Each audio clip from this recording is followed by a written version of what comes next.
Welcome to this side, GTV Breakfast Sports. Now you know how to release stress from BFS Clinic, where they spoke all about stress relieving and how it affects your eating, your weight, and all of that. If you did miss it, go to our social media handles at GTV Ghana. You can watch it all over again. We have a lot of content there for you. I am out to decide as I now a lot happening in sports as usual. The under-23 AFCON is raging on in Morocco. We'll bring you all the highlights about that. And police have arrested that coach who beat up a female referee in Tamale. We'll bring you more details of that and a phone interview to dive more into the abuse and attack on referees in this country. We'll do some international news. Mbappe is in the news. Couture also in the news. On DSTV, you can watch us on channel 278. On social media, we're streaming at GTV Ghana on Facebook, YouTube, and on Twitter. Let's start off with the Black Meteors, who will face Egyptian giants Zamalek in a pre-tournament friendly this afternoon as they continue preparations ahead of the Under-23 Africa Cup of Nations set to kick off in Morocco on Saturday. Now, the game, which is set to be played at the Zamalek Sports Complex, is likely to be the final test game for the team ahead of their trip. Morocco, that's tomorrow. Black Stars trio Kamaldeen Sulemana, Enes Nuyama, and Ransford Yeboah Connect the Sphere is expected to join that team later. And Ghana have been drawn in Group A with host nation Morocco, Congo, and Guinea. So these are the teams that our players will be playing. Our Black Meteors will be playing Congo, Morocco, and Guinea in Group A. Now to some crime-related stories in sports. The Ghana Police Service have arrested Tiumba Ladies coach Napari Sweru following his attack on a referee during a Division 1B match in Tamale. As of yesterday, police was on a manhunt for the coach. Now, the arrest was made yesterday, June 19th, 2023. A pitch invasion and subsequent assault on the referee by the Tiumba Ladies coach resulted in the match being called off in the 38th minute. The suspect is currently in police custody, waiting to be arraigned before court. And that's the update on the situation with referee Nasara, who was beaten up by coach popularly known as Kuble of Tiumba Ladies FC. We are going to the phone lines. We want to speak to, the physical trainer, fitness trainer, Dr. Anthony Ajay Tete Opai, who is with the referees board as well. And look at all the attack that is being meted out to referees anytime there are games, especially in the low leagues in this country.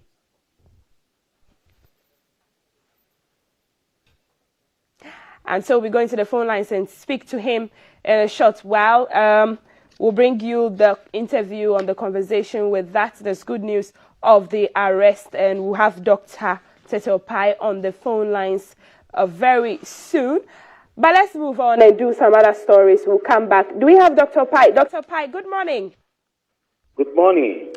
Thank you for joining us. It's a pleasure having you, because we want to delve into the matters of the hooliganism in our sport and the attack on referees. Dr. Tete Opai Anthony is a physical fitness trainer. Now, it's good news that we've arrested the coach. The situation in Tamale is a replica of a lot of situations across the country when we look at hooliganism in football and even attack on sportsmen and women and referees as well. What were your initial thoughts when you heard of this news again? Thank you once again for having me. In fact, for the past 3 to 4 weeks, we have not been ourselves due to these rampant savages on referees. One thing I want everyone to know, especially the football fraternity, that football is handled by human beings. It is not handled by robots. Referees are human beings, and if in case in the course of officiating they make mistakes, they have a body that they can report to for the right decision to be taken on them. The rampant attack on referees is really derailing our game, because we have been doing our best at least to produce good referees. What happened in Tamale just recently, some of us have not taken it lightly at all. Yesterday, I called all of them that they should not allow anyone to remove the case from court. The guy should be sent to court. Yes. They don't know how it took us to train people, female referees for Tamale. A time came, there was no female referee apart from Barkisu. And I have to change people, ladies who are online to officiate, because none of them want to go into the match. So it's a difficult terrain when it comes to getting women in these kinds of, to apply these kinds of trade, like become female referees. And you think this is going to exacerbate the fears? It's really difficult, my lady. It's really difficult. I have to just pick some of them. I said, you go. We'll train you to be a referee. Right. And that is how we were able to get people to officiate now. If in the course of the game, something happened, let's say poor decision making or poor officiating, you have no right to touch the referee. You have no right. Just report the referees to the appropriate body. Okay. It was a body that appointed the lady to come and officiate. She didn't get up to go and officiate on her own. It was a body that appointed. Why not call the same body and write a petition against her? So the first line of action, Dr. Tetelpai, is to report to the officiating body. Exactly. She was appointed by a body. So if you are not happy with the decisions taken in that match, call the body, write. We have a way of addressing all these issues. Write your petition and send it to the GFP. See, we have a disciplinary committee on all these issues. Okay. But to be acting like a savage, invading the field, to beat the referee, no. We want all those that have been beaten within this month, they should all be prosecuted. If the court allow them to go scot-free, we will invent robots to be handling their matches for them. Yes. Dr. Tetelpai, I don't think we've gotten to that stage yet. I mean, this is grave. At this point, what's your next line of action? Because, as you're saying, there are fears that it will just be swept under the carpet. Oh, let's handle it at home. Let's just dialogue about it, instead of allowing the prosecutorial powers to deal with this situation and let it serve as a deterrent to others who may be planning to do same. Madam, we have law courts in this country. These institutions are very, very prominent and working. He should be sent to the law court for the law to deal. This is an assault. It's an assault case. That is why the police went after him and arrested him. Look, we have policemen in our boards. We have policemen and lawyers in our boards, and they know. They know. So we want all those who invaded fields, beating referees, within these 4 weeks, Mampong, BA, Ashanti, and Tamale, all should be prosecuted. No one should remove any case from the law court. That is why the law courts are there. So in a space of 6 months, we've had a lot of these incidents, you would say. Have there been success in any of the cases thus far? Yes. That of BA is in the law court. Right. Ashanti region will be prosecuted today or tomorrow in the law court. Eastern region, we have asked them to send it to court. Okay. Tamale should go to court. No one should go for any case. We don't want to disgrace anyone. Let the court work. And if human beings are robots, then they should tell us. When I spoke to the referee after she was discharged from the hospital, and she narrated how gory it was, and that he just came and then started attacking her, hitting her head, kicking her stomach. I mean, it was the assault was something that you wouldn't do to anyone. What security measures do you think should be done to beef up the whole security situation at these low-league games? Because I think they feel that the situation is not as tight, and that's why they can get away with things like this. Thank you. As of now, our GIP, Dr.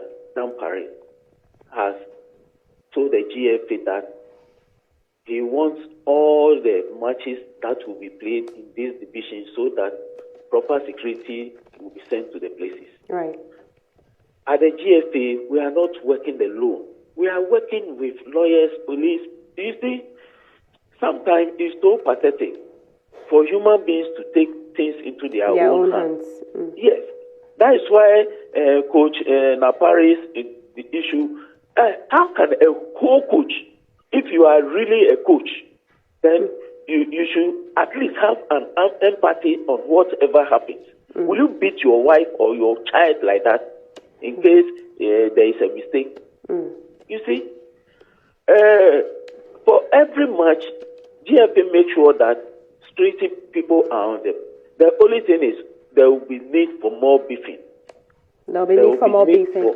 Exactly. Right. That leads me to my final question, Dr. Tete Oppai, about the accusations that referees take bribes, and that could have been what instigated this action. I mean, needless, this is condemnable, but the issue of referees being incited to, rule in the favor, officiate in the favor of a certain club, do you hear it, and what do you do about it? If referees take bribe, who gave them the bribe? They have taken it. You entice them. They go for it. Okay? And if in the course of officiating, their conscience are not telling them to do the wrong thing and they do the right thing, do you go and beat them? But why will they take the bribe also? Are they not being paid enough? Are these issues if they have taken bribe and they have officiated against you for paying your bribe, why don't you report them? You see, this is why when Anas expose came, the expose 12 this thing came, we sanctioned some of the referees. Right. In football, we have integrity. And we have been preaching that please have a clear intent before you go into the match. So if you go for bribe, as we speak now, if you go for bribe, will remove you from the league. Okay. So these are the measures. And they know, the coaches know, the team managers know, the referees themselves know. So if there should be any issue like that, why don't you report? Okay. Because we have lines ruled down by FIFA, CAF, GFP, all the rules that we are working with. It's not our rules. We have the rules and the workable laws. Thank you so much, Dr.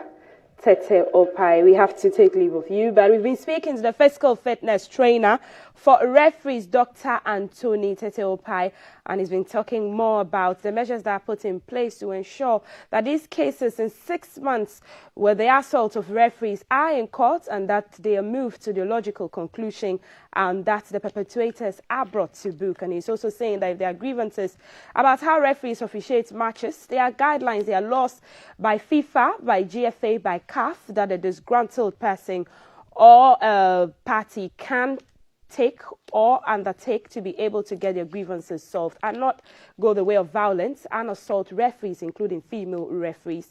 We'll bring you more on that story if there's any developments, because the story of the case is in the courts. But still on that story, the Inspector General of Police, a lot more on crime, Dr. George Akufo-Dampare, has met with GFA's President Ketu Kreku and the Director General of the National Sports Authority. Now, the Professor Peter Chumesi is discussing with the police and the security the involvement in subsequent football matches in the country, especially the low-tier leagues, all about security and the safety of sportsmen and women and the officials who man these games is what the GFA president and the IGP and his officers are looking into.